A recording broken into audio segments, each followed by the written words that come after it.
सबने तारीफ की तुम्हारी प्रेजेंटेशंस की, 19 स्लाइड्स एकदम परफेक्ट थी, पिच परफेक्ट, कोई प्रॉब्लम नहीं है, लेकिन तुम्हारा ध्यान उस एक एरर के ऊपर है जो 20th स्लाइड में किसी कॉर्नर के ऊपर था।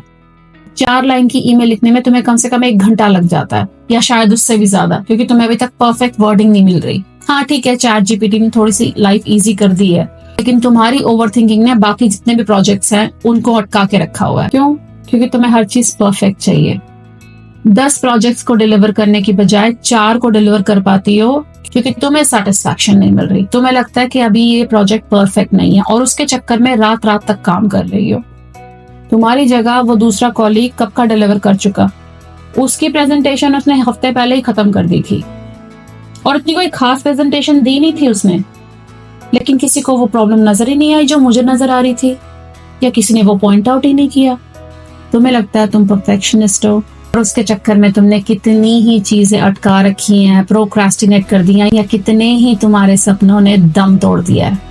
परफेक्शन के पीछे भागते भागते और बार बार अपॉर्चुनिटीज को मिस करने के चक्कर में कब तुम्हारी सोच विक्टिम माइंडसेट में बदल जाएगी, इसका तुम्हें पता भी नहीं चलेगा। वो इसलिए सक्सेसफुल नहीं है कि उसके पास सारे रिसोर्सेज हैं, वो इसलिए सक्सेसफुल है क्योंकि उसने रिस्क लिया है, उसे फेलियर का डर नहीं है, और अगर डर है तो उसे उसने ओवर पावर नहीं करने दिया।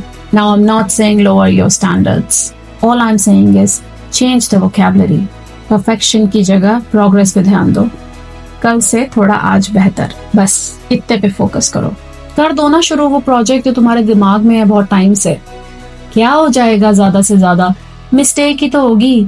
तुम्हें ऐसा क्यों लगता है कि तुम्हारी गलतियों को लोग जूम करके एकदम देखना चाह रहे हैं, वेट कर रहे हैं कि कब इससे गलती होगी और उसका मजाक बनाएंगे? किसी के पास इतना टाइम नहीं है, हर कोई अपनी खुद की लाइफ में इतना बिजी है, कोई तुम पे ध्यान नहीं दे रहा। और अगर कोई इतना ध्यान दे भी रहा है तो वो इतना वेला बंदा है, तुम उस वेले बंदे की वजह से अपनी लाइफ को खराब कर रहे हो। कभी ग्रुप फोटो खिंचाई है?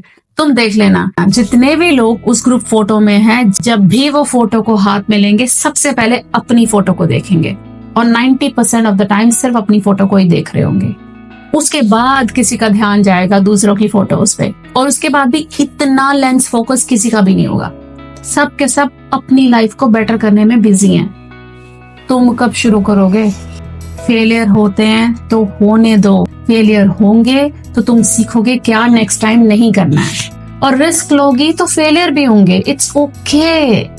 बार बार परफेक्शन के चक्कर में तुम अपॉर्चुनिटीज मिस करती जा रही हो, और वो मिस्ड अपॉर्चुनिटी तुम्हें ज्यादा तकलीफ कल को देगी, बजाय कि उस चीज के कि तुमने रिस्क लेके गलती कर दी। कम से कम तुमने रिस्क लिया तो सही, कुछ सीखा तो सही। रिस्क लेना, गलती करना, गलती करके सीखना is a much better story to tell versus no story at all. तो रिस्क लो, ट्राई करो। जो भी मैंने अभी कहा उससे अगर थोड़ा सा भी रिलेट कर सकती हो तो मुझे बताना कमेंट में, व्हाट इज स्टॉपिंग यू, क्या चल रहा है दिमाग में, and you will see you are not alone. I am not the only one who thinks that way, you do too. बस तुमने अब तक एक्सेप्ट नहीं किया। एक्सेप्ट नहीं करोगी तो काम कैसे करोगी?